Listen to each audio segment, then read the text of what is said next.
আর রুটি আমরা সবসময় খাই না, ভাতও খাই রুটিও খাই, মানে এরকম আর কি, এসে কষে সবকিছু চলে। আছে কিন্তু রাইস কুকারে ভাত। আর আছে মুরগি নিয়ে আসছি, এটা নিয়ে আসছি কারণ বড় মাছ কাটতে কষ্ট হয় বেশি, সেজন্য কাইতেই আনি আমি বেশিরভাগ। এক গাঁটি বেগুন আর হচ্ছে কাঁচা কলা, আর সাথে সামান্য একটু পানিও দিব কারণ মাংসের ভিতরে মশলাটা ঢুকার জন্য। গাড়ির লাইটও জ্বালানো দিক দিয়া এই যে বসে বসে খেলতেছে। ভাজা জিরা গুঁড়োটা দিলে কালারটা কিন্তু অনেক সুন্দর আসে লাস্টে। আসসালামু আলাইকুম, সবাই কেমন আছেন? আশা করি সবাই ভালো আছেন। আজকে আমি কি কি বাজার আনলাম তাই আপনাদেরকে এখন দেখাবো। এই যে সকালবেলা আজকে ভাত খাওয়া হয়েছে। আজকে কিন্তু রুটি খাই না, আর রুটি আমরা সবসময় খাই না, ভাতও খাই রুটিও খাই, মানে এরকম আর কি, এসে কষে সবকিছু চলে। এই যে ভাত খাওয়া হয়েছে, কালকের কই মাছের তরকারি ছিল ওটা দিয়া, এখনো মাথা দুইটা আছে, এই দুইটা আবার দুপুরে খাইয়া নিমু। আর রান্না করা হয়েছে কিন্তু রাইস কুকারে ভাত। সকালবেলা ভাত রান্না করা হয়েছে রাইস কুকারে, কারণ গ্যাস কিন্তু থাকে না। আর আজকে শুক্রবার, আরো আগে গ্যাস নাই, একবারে জলেই না, পরে আমি রাইস কুকারে ভাত রান্না করছি। আর সকালবেলা ওই ভাতই খাওয়া দাওয়া হয়েছে। আর কি কি বাজার আনলাম এখন দেখে। ওই যে বাজারের ব্যাগ, এই যে এখানে নিয়ে আসা হয়েছে আলু 1 কেজি, আর আছে মুরগি নিয়ে আসছি, আর এখানে আছে পাঙ্গাস মাছ, বড় একটা পাঙ্গাস মাছ নিয়ে আসছি, এটা কাইটা নিয়ে আসছি কারণ বড় মাছ কাটতে কষ্ট হয় বেশি, সেজন্য কাইটাই আনি আমি বেশিরভাগ। এটাও কাইটা নিয়ে আসছি পাঙ্গাস মাছ। আমার জান পাখি আমার কোলে বসে রয়েছে, সেজন্য আমি সুন্দরভাবে দেখাইতে পারতাছি না। আর এখানে আছে এক গাঁটি বেগুন আর হচ্ছে কাঁচা কলা। এই কলা দিয়ে পাঙ্গাস মাছ রান্না করবো আমি, আজকে না কালকে হয়তো রান্না করবো। আর এই যে এখানে আছে এই বেগুন, আজকে এগুলো নিয়ে আসা হয়েছে।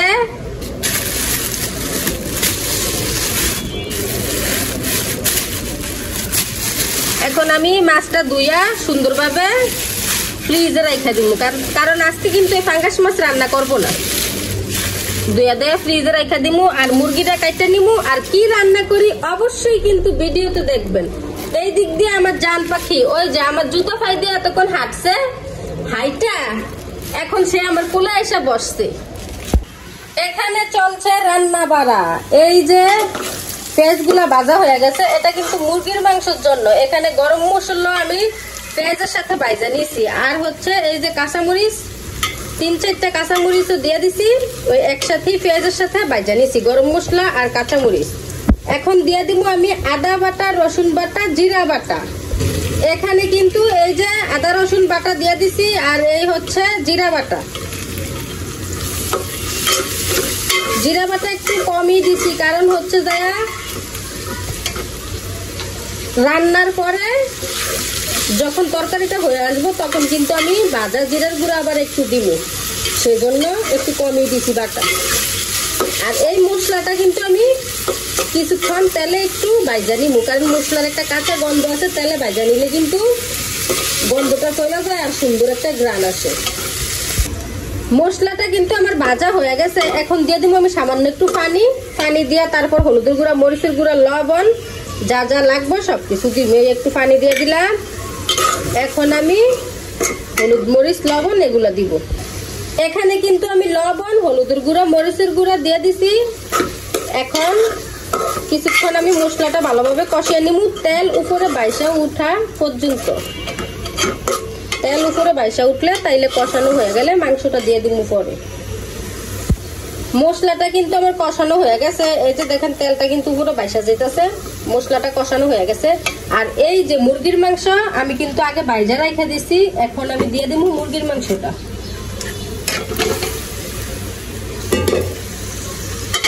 আর সাথে সামান্য একটু পানিও দিব, কারণ মাংসের ভিতরে মশলাটা ঢুকার জন্য একটু কষাইতে হইব কিন্তু। এখন সামান্য একটু পানি দিয়ে দিব মাংসটা কষানোর জন্য। একটু লাড়াচাড়া দিয়ে ভালোভাবে, তারপরে আমি যে পানিটা দিয়েছি কষানোর জন্য, এই পানিটা পুরো শুকনো শুকনো করে নিব, তারপরে দিব বাকি ঝোল। মাংসটা কিন্তু আমার কষানো হয়ে গেছে, দেখেন এক্সট্রা যে পানিটা দিছি মাংসতে মশলাটা ঢুকানোর জন্য কষার জন্য, সে পানিটা কিন্তু শুকিয়ে গেছে, এই যে তেলটা বাইসা গেছে। এখন কিন্তু আমি দিয়ে দিব ঝোল।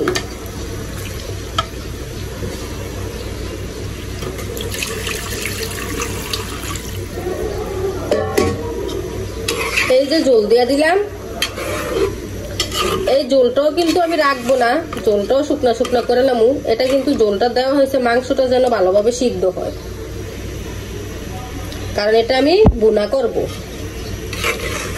আর মুরগির মাংস দেখবেন বুনাই কিন্তু একটু ভালো লাগে। ঝোল যে রান্না করি না এরকম না, ঝোলও রান্না করি, কিন্তু মানে বুনাটাই ভালো লাগে, ঝোলটা বেশি পছন্দ না। তারপরও রান্না করি মাঝে মধ্যে। এখন হওয়ার অপেক্ষা, তরকারিটা যখন হয়ে আসবো তারপরে আমি একটু ভাজা জিরার গুঁড়া দিয়ে দিব উপর দিয়া। আর শুধু যে মুরগির মাংস রান্না করছি এমন কিন্তু না, সাথে কিন্তু অন্যান্য রান্নাও আছে। এই যে এখানে আছে পাঙ্গাস মাছ, এটাও কিন্তু আমি বুনা করছি। আর এখানে বেগুন ভাজা, বেগুন আমি ভাজা নিছি। ভাজার সময় এগুলাতে কিন্তু হলুদ লবণ সাথে কিন্তু একটু মরিচের গুঁড়ো দিছি, কারণ তাইলে কিন্তু ভাজাটা ভালো লাগে, একটু জাল জাল লাগে, ভালো লাগে। এই বেগুন ভাজা মুরগির মাংসের সাথে কিন্তু অনেক মজা লাগবে।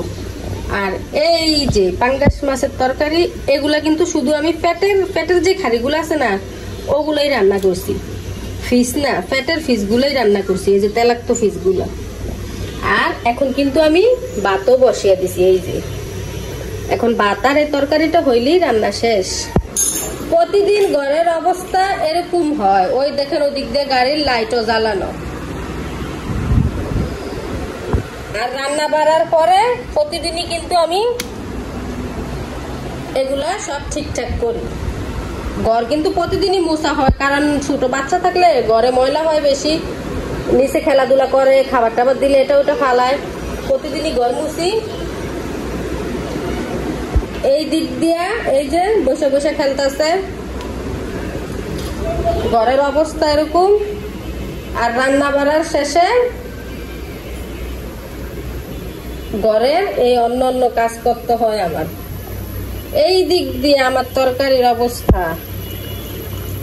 এখন দিয়ে দিব আমি ভাজা জিরার গুঁড়াটা, এইটুকু জিরার গুঁড়াই দিব আমি, কারণ বেশি কিন্তু দিব না, কারণ আমি জিরা বাটা দিছি যেহেতু, তার জন্য আমি অল্প জিরার গুঁড়াই দিব।